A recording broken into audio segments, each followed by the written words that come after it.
Hello from Mexico. I'm Charlene Murphy, Enchanted Empath, with your daily message from Spirit. Okay, so today I want to start with Spirit Animal Oracle for the general message, and then we'll dive a little deeper and ask for more clarification with the traditional tarot, which is my favorite. Alrighty, so I hope you're all doing well and know that we are always connected with Spirit. It is literally just a breath away, just a thought away, just a tuning in. So let's tune in and see what's in store for you. Okay. We have Porcupine Spirit. Time for a beginner mind. Love it. Beginner mind is one of the basic tenets of Buddhism. And it sure is helpful. Keeps us humble, right? So let me read a little bit from the book. The essential meanings is being ready, bringing something to light, and being at your best, confident. You can be assured that you are ready for anything right now. You know what you need to do. Your skills are sharp. You've come to this place armed with wisdom and knowledge, and you sense a new phase in your life about to begin. People respond to your confidence and they trust you. This is an auspicious time to begin new things. All right, so let's dive a little deeper into this and see what more of a meaning is. Is this backwards? Oh well. I might have to change my camera settings. Hello. Okay.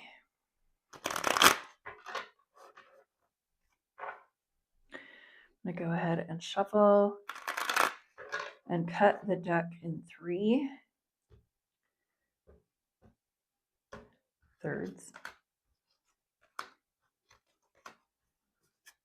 Okay, so with Porcupine Spirit in mind, thank you, Spirit, for fleshing this out for us. Okay, so we have the Three of Swords.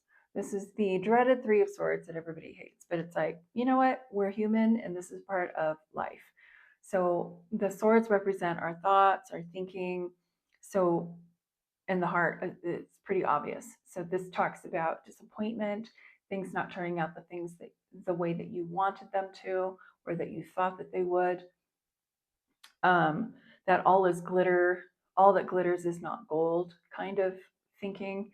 Finding the truth in something, but it still hurts, right? Because we are human and we are tender. We are tender human beings. We are spiritual beings having this tender human experience. And so here we go. There's been something that catapulted your feelings of just disappointment, maybe sadness. And then let's move to the next parts and see what else is happening here.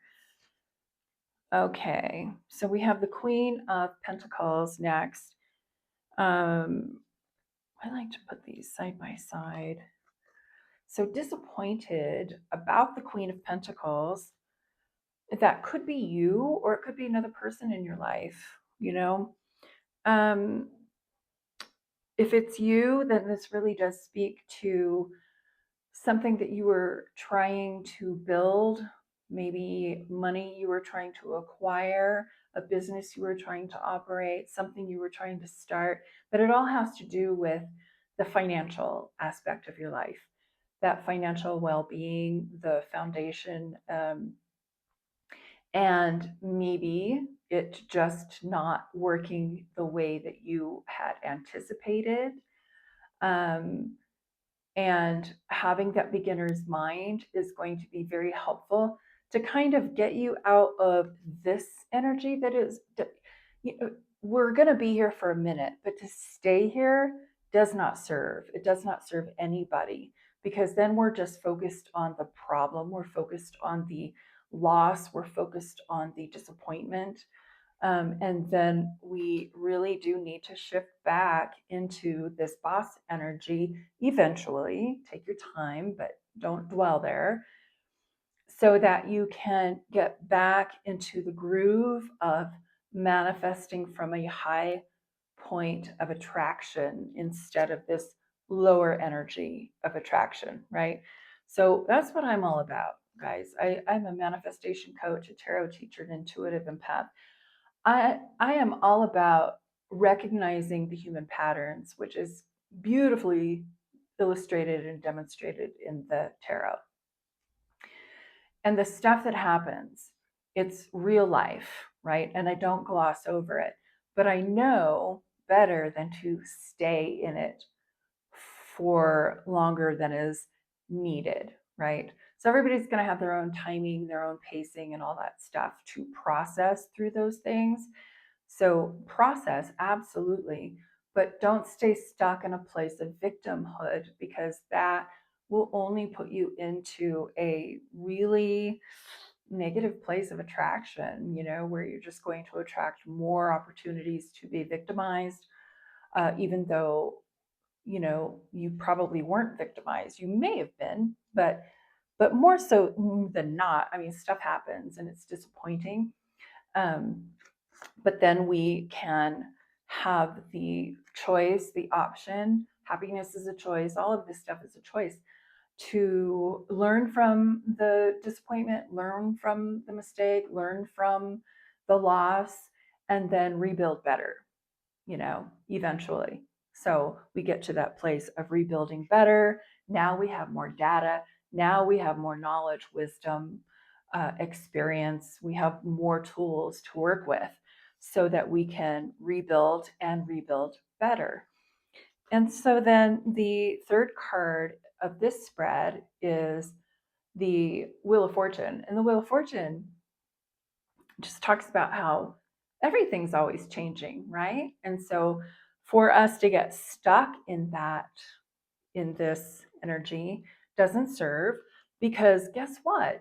Things are just always going to be in motion and changing. There's no, everything is in motion. And with the Wheel of Fortune, it does indicate things are moving in a better direction. So yay, I see it as a very positive card. And then I also, like I already mentioned, see the spirit guides in the corners here with their books open. They're helping guide you, but it's also a reminder of all of the information and data that you have collected along the way that can help with the next iteration of whatever it is that you're trying to create. So nothing is for naught and nothing is final. Everything is in motion. It's an evolution, right?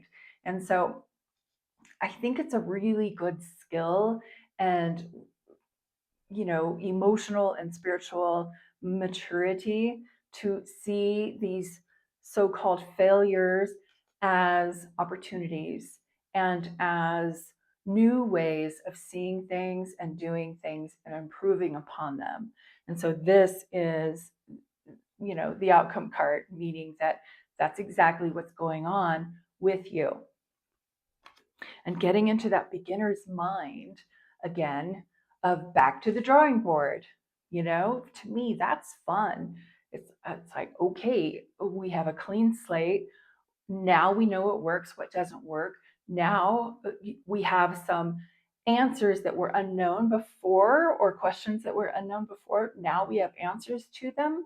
And so that helps our formula become tighter and with less variables. And so now we have more of a cohesive design for success, which is great. And so now we can build on that. All right. Do we want to pull another card? Let's do it. So porcupine spirit, beginner mind, bring that beginner mind back. Every opportunity is the opportunity of a fresh start. And so if we have that mind that is full, that knows everything and isn't curious, then, that's no fun. We're just going to be stuck in the same stuff. And then the wisdom of the oracle card is to go the distance. Yay. This is just confirmation. It's like, okay, little blip. little blip, guys. So now we know better, we do better, we go further and keep going. Don't let this stop your progress. Learn from it and build, create even better and stronger and faster, apparently. Okay, I hope this was helpful. If anytime any of you want a reading, a one-on-one with me, that is always an option. The links to schedule your session are below, and easy peasy. You can just do it yourself on my website, charlenemurphy.com, and I will see you all tomorrow. Take good care. Bye for now.